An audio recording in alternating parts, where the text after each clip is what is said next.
E olha, tem mais notícia, tem notícia exclusiva agora no CNN 360. Theo Cury vem para cá, o Theo Cury fez uma entrevista por telefone, conversou longamente com o ex-procurador-geral da República, Augusto Aras. Ele vai trazer... Por que é importante o que a gente vai ouvir? Porque Aras é uma pessoa bastante inacessível, conversa com pouca gente e neste momento ele faz revelações importantes. Theo Cury, eu quero... Olha, tem várias tarjas, várias chamadas, vários pontos importantes. A gente vai... Peço então a sua atenção para a gente ir... vamos fatiando por partes, Theo Cury, essas suas apurações, os trechos dessa conversa que você teve com Augusto Aras e que você traz aqui com exclusividade em primeira mão no CNN 360. Parabéns por mais esse furo, Theo Cury.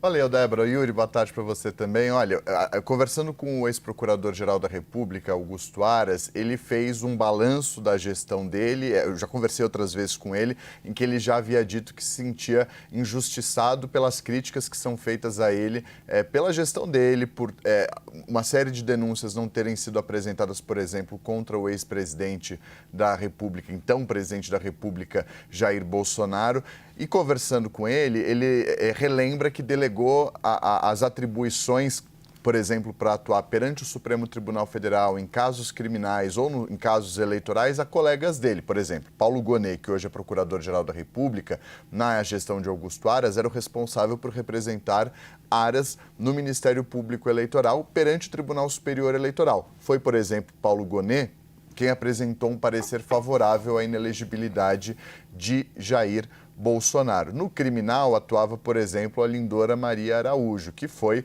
contra o avanço de uma série de investigações contra o ex-presidente da República. O Carlos Frederico Santos também atuava na área criminal no Supremo, por exemplo, no caso do 8 de janeiro. Estou dizendo tudo isso porque Augusto Aras bate na tecla de que ele delegou 100% das funções, tanto no criminal quanto no eleitoral, a colegas e disse, olha, eu poderia ter interferido no trabalho deles, mas nunca interferi.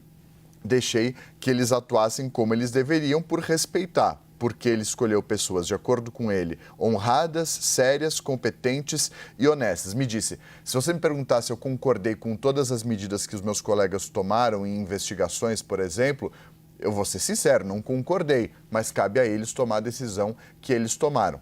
Isso foi o primeiro ponto trazido pelo ex-procurador-geral da República nessa nossa conversa. Lembrando que o Aras chefiou a PGR durante o governo de Jair Bolsonaro e o começo do governo do presidente Lula, entre setembro de 2019 até setembro de 2023. Depois ele saiu e deu lugar ao Paulo Gustavo Gonet Branco. Com relação às críticas que ele recebeu durante os 4 anos de governo, sobre nunca ter apresentado a PGR, sob a gestão dele, uma denúncia contra o ex-presidente da República, Jair Bolsonaro. Ele disse o seguinte: eu posso denunciar um cidadão, qualquer que seja ele, sem observar o devido processo legal? Eu posso denunciar? Para denunciar alguém tem que ter prova, Não adianta me criticar porque não denunciei. Não sou o verdugo do rei, não sou o verdugo da nação. A mim me cabe o respeito devido ao devido processo legal. E disse, se eu não denunciei essas pessoas, que a imprensa tanto queria, é porque não era o momento, não tinha provas constituídas. E tudo isso foi sendo feito ao longo do tempo. Lá atrás, em 2022, eu havia entrevistado Augusto Aras, ele falou que se sentia incompreendido por essas críticas feitas, não só por parte da imprensa, mas por alguns setores e algumas autoridades. Com relação à investigação da trama golpista, na qual houve uma denúncia na semana passada pelo Procurador-Geral da República, Paulo Gonet, com quem ele trabalhou, ele é de extrema confiança de Augusto Aras, de quem ele é amigo. Ele afirmou o seguinte: inquéritos contra pessoas com prerrogativa de foro não tramitam na Polícia Federal. Esse tipo de vício não é insanável e nem macula a denúncia do Paulo Gonet. Esse vício deveria ter sido evitado no bojo do andamento do inquérito. E aí disse que não há nenhum tipo de nulidade por conta disso, mas criticou o fato de essa investigação ter partido da Polícia Federal. E também criticou algo que a PGR já critica há muito tempo, que é a delação do tenente-coronel do Exército, Mauro Cid. A gente mostrou aqui, 3 dias antes de o Alexandre de Moraes, ministro do Supremo, validar o acordo de delação premiada do Mauro Cid, 3 dias antes, a PGR foi taxativamente contra, por alguns motivos, por dizer, entre outras coisas, e 3 subprocuradores designados pelo Augusto Aras disseram isso de maneira muito clara.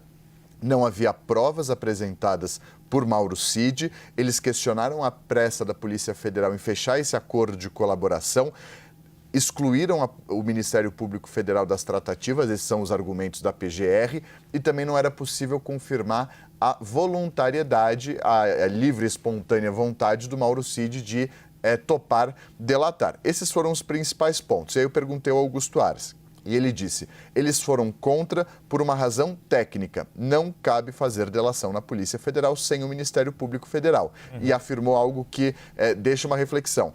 Antes desse caso de Bolsonaro, isso levava à nulidade de todo o inquérito. Veja a Lava Jato. E aí eu perguntei se o caso específico deveria ser anulado. Ele falou, não cabe anulação. O inquérito não pode ser considerado, não existe nulidade no inquérito. E para finalizar, Mauro Cid citou o Augusto Aras na delação dele, dizendo que Aras visitava com frequência o Palácio da Alvorada, residência oficial da Presidência da República. Aras minimizou e disse que ele era convidado por Bolsonaro a cada 60 dias ou 90 dias para conversas triviais, conversas que não passavam dos 15, 20 minutos e, na maioria das vezes, tratavam de futebol, não que Augusto Aras seja o maior entusiasta da modalidade, mas falavam de futebol nas vezes em que ele ia até o Palácio da Alvorada e que nunca discutiram nada além disso, nunca discutiram gestão de Bolsonaro, nunca discutiram questões de Estado. Theo, eu quero te fazer, mais uma vez, parabéns pela entrevista.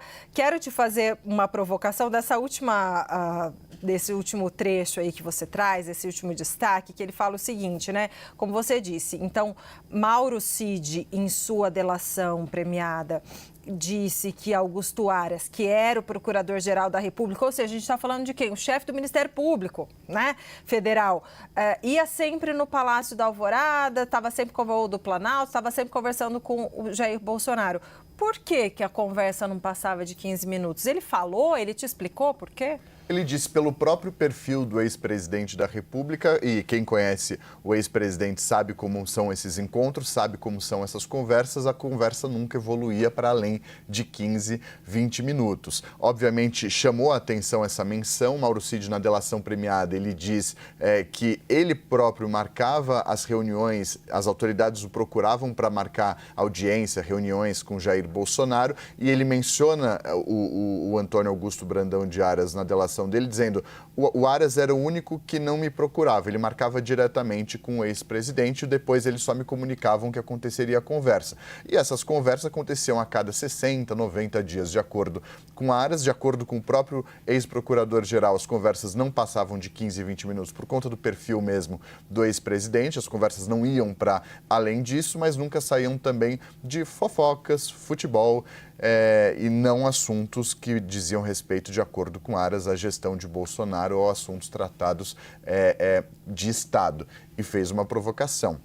Disse que no mesmo período, metade do Supremo Tribunal Federal visitava o Palácio da Alvorada e isso não teve tanta repercussão. Isso é verdade? Isso é verdade. Nós que cobrimos o governo Bolsonaro, a gente acompanhava, tinha mesmo.